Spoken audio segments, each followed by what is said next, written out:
Hello दोस्तों, मैं CBSE class 10 trigonometry exercise 8.1 का क्वेश्चन नंबर 11 आपके साथ सॉल्व करूंगा। ये बेसिकली ट्रू और फॉल्स टाइप ऑफ क्वेश्चंस हैं। हमें बताना है कि ये जो स्टेटमेंट दे रखे हैं ये सही है या गलत है और अपना आंसर को जस्टिफाई भी करना है। तो जैसे पहला पार्ट इसमें कहा है the value of 10a is always less than 1।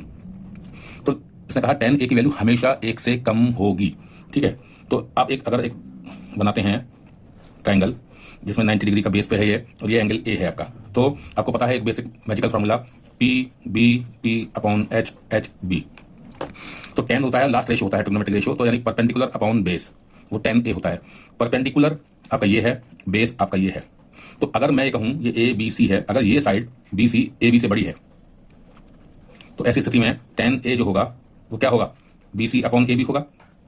अब अगर ये BC की वैल्यू मान लीजिए बड़ी है AB से, तो हम जब AB से डिवाइड करेंगे BC को तो हमारा आंसर मोर देन 1 आएगा कि नहीं आएगा। मान लीजिए BC आपका 5 है, ठीक है, और ये आपका 4 है। तो अब जब हम 5 को डिवाइड करेंगे 4 से तो 1.25 आएगा, यानी कि 1 से बड़ा आ गया। तो ये जो कह रहा है कि 10a की वैल्यू हमेशा 1 से कम होगी, ऐसा तो नहीं है, 1 से ज्यादा आ रहा है। तो ये आपका स्टेटमेंट क्या हो गया, ये आपका स्टेटमेंट फॉल्स हो गया। आपको समझ में आ गया। दूसरा है, इसने कहा है sec a is equal to 12/5, तो उसने for some value of angle a, तो क्या ये पॉसिबल है? तो हम देखते हैं sec, हम फिर से एक ट्रायंगल बनाते हैं। ये बेस एंगल हो गया, ये एंगल a आपका हो गया BC। अब आपको sec यानी साइन कॉस, कॉस का उल्टा sec, सेकंड रेशियो होता है hypotenuse upon base. Hypotenuse sec a, यानी अगर ये sec a की वैल्यू है तो ये आपका हाइपोटेनियस होगा और ये आपका बेस होगा। तो हाइपोटेनियस आपका 12 है, बेस आपका 5 है। तो ये ये आपका ट्रू स्टेटमेंट है, क्योंकि आपको पता है हाइपोटेनियस किसी राइट ट्रायंगल में सबसे बड़ी साइड होती है और यहाँ पर 12 5 से बड़ा है, यानी हाइपोटेनियस बड़ा है बेस से। तो हम ये कह सकते हैं कि ये आपका स्टेटमेंट ट्रू हो गया, सही है। तीसरा पार्ट है cos a is the abbreviation used for cosecant of angle a। ये स्टेटमेंट आपका फॉल्स है। क्यों है? क्योंकि cos जो होता है ये कोसाइन होता है, कोसाइन a होता है, तो ये स्टेटमेंट आपका फॉल्स है।